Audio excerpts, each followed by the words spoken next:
Max.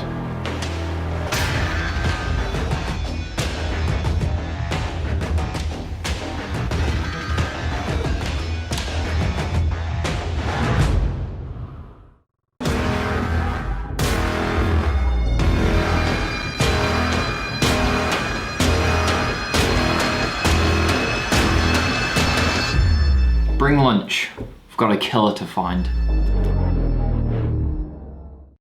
Hello YouTubers and Doctor Who fans, and today I'm bringing before you a very special custom video.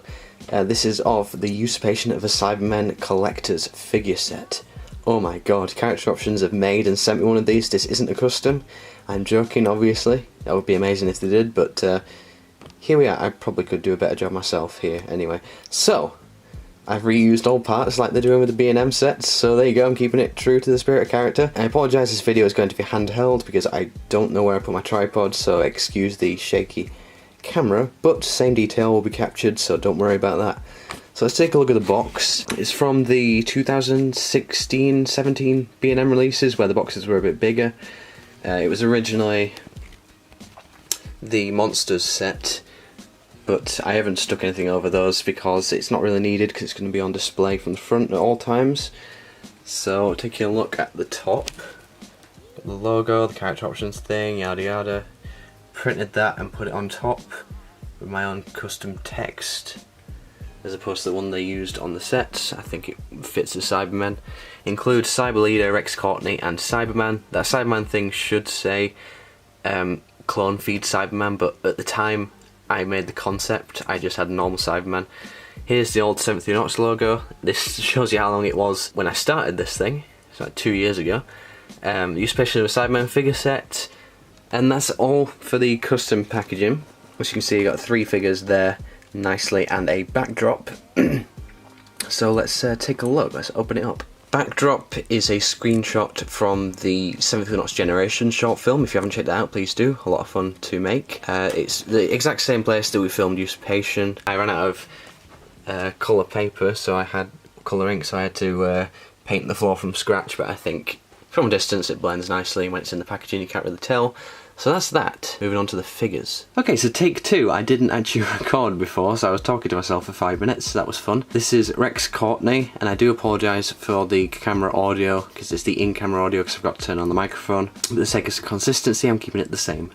So the base figure is a Laszlo figure, the best match in terms of the sculpt, just repainted white.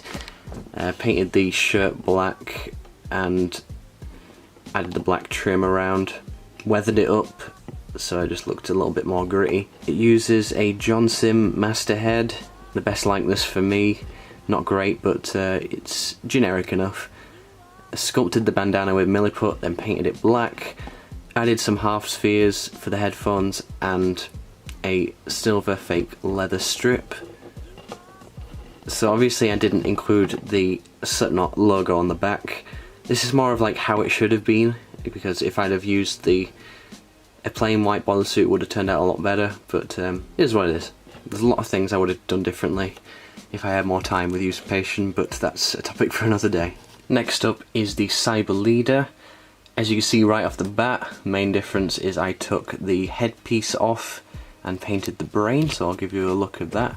I do once again apologise for the wobbly camera, but no tripod, so you see I just painted it pink, and for like the brain's veins I just used a blue pen because it was the closest thing to hand and better than buying a fine paintbrush, and there wasn't really any need to, so I think that turned out really well. I repainted the head scarf thing because I sculpted in milliput where the ear holes were and need it all to be one colour, and I kind of like how the grey looks, and it's closer to how my prop looked anyway. Would have quite liked to have done some black lips, but then again it would have been quite fiddly and quite difficult to do. And like with the Rex Courtney, this is more of a concept piece than more resembling what was on screen, because as you may recall I didn't have any chest units made for my film because we didn't have any time really, and we didn't really have the budget back then. So this is how it would have looked if it had appeared on Doctor Who. So actually looking back, I kind of would have liked to have just completely painted the boiler suit silver without these black lines, but what can you do? And I painted the boots black. In my opinion, I think the black boots work really well, and I prefer them to the silver boots, which are on the actual Cyberman on screen. I think the black just really sets it off and it looks quite nice.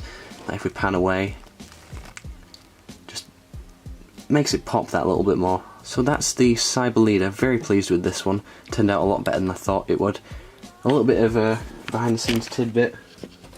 I originally made a custom body for this to be more resemblant to what was seen on my short film without the chest unit. I used a Cyber Controller body. Don't panic, it was a B&M version, so it was less rare.